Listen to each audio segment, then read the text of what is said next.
Hi guys! Nandito tayo ngayon naglalakad. Dahil may bagyo, lakad-lakad lang tayo. At meron ako nakita. Nakakatuwa kasi ako 'di ba, si purple girl ako. Mahilig ako sa purple. At meron ako nakitang building na purple. Oh my gulay, nakakatuwa. So, titingnan natin 'to dun sa baba. Ayan. Tapos meron siyang basketball court. O, di ba ang ganda? Purple House. Hong Kong Eastern Medical Center. O, diba? Ang taas niya, guys. Ayan na siya. Purple building. O, diba? Ang ganda.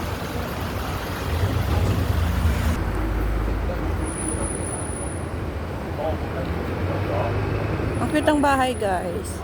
Para lang siya maliit na bahay. O, diba? Ang cute.